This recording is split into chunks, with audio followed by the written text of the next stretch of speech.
Assalamualaikum warahmatullahi wabarakatuh. Selamat pagi, siang, sore, dan malam semuanya.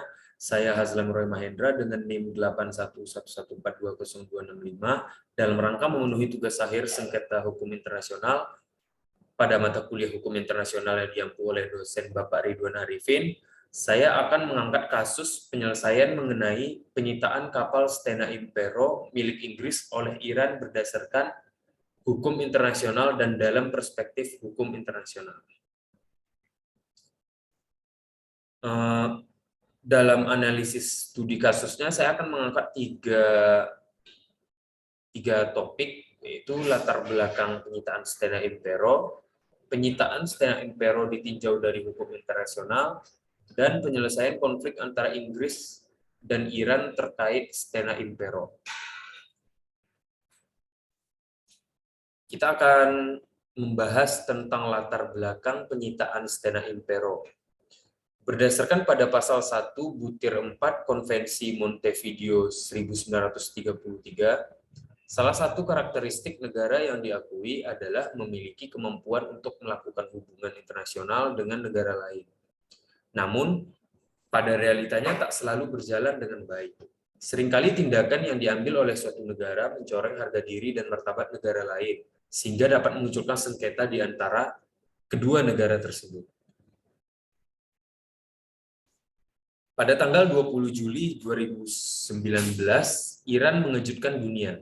Islamic Revolutionary Guard Corps atau IRGC menahan sebuah kapal tanker minyak berbendera Inggris, yaitu Stena Impero, pada saat memasuki kawasan Selat Hormuz. Dalam serangkaian pertukaran komunikasi via satelit radio, kapal Iran memberitahukan kepada kapal Inggris untuk mengubah jalurnya agar tetap aman. Kapal Inggris kemudian mengingatkan pihak Iran mengenai hak lintas transit kapal dan mematuhi hukum internasional. Namun, kapal Iran tetap bersikukuh untuk mencegat dan memeriksa Stena Impero dengan alasan keamanan. Kemudian Stena Impero dicegat oleh 4 kapal IRGC dan sebuah helikopter. Stena Impero ditahan di perairan Selat Hormuz ke Teluk Oman yang notabene bukan kawasan perairannya Iran. Penyitaan Stena Impero ditinjau dari hukum internasional. Dalam kasus penyitaan Stena Impero ini, Iran terbukti bersalah dengan melanggar hak lintas transit yang diatur pada pasal 38 UNCLOS 1982 yang menentukan bahwa kapal dari semua negara berhak untuk melakukan perjalanan atau pelayaran yang tidak terhambatkan, selama kapal yang bersangkutan tidak melanggar hukum nasional, negara pantai, dan regulasi kemaritiman internasional.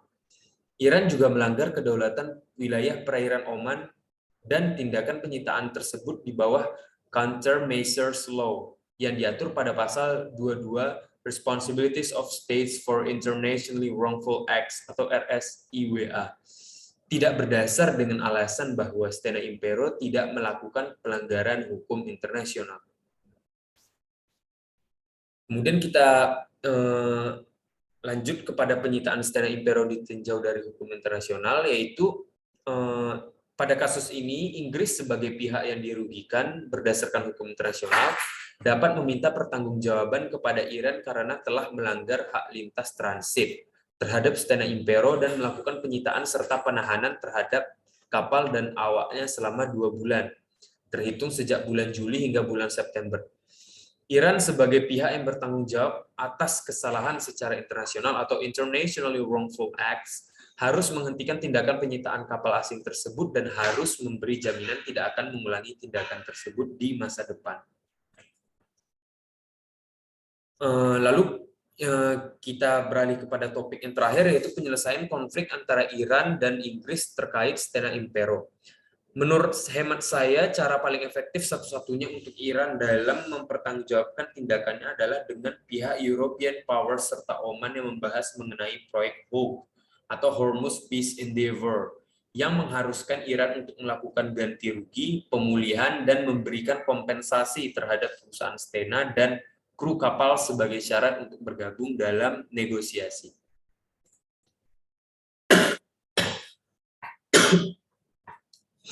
Untuk mencegah kejadian seperti ini terulang, European powers berwenang untuk mengakhiri negosiasi apabila penyitaan dan penghancuran kapal minyak di Selat Hormuz kembali terjadi.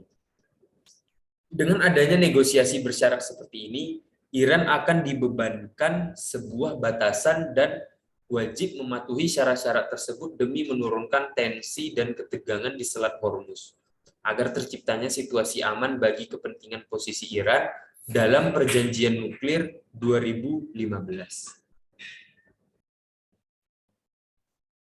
Baiklah, mungkin hanya itu yang dapat saya sampaikan mengenai analisis kasus studi hukum internasional tentang sengketa penyitaan kapal tanker milik Inggris Stena Impero oleh Iran. Apabila ada kekurangan dan kesalahan, mohon dimaafkan. Wassalamualaikum warahmatullahi wabarakatuh.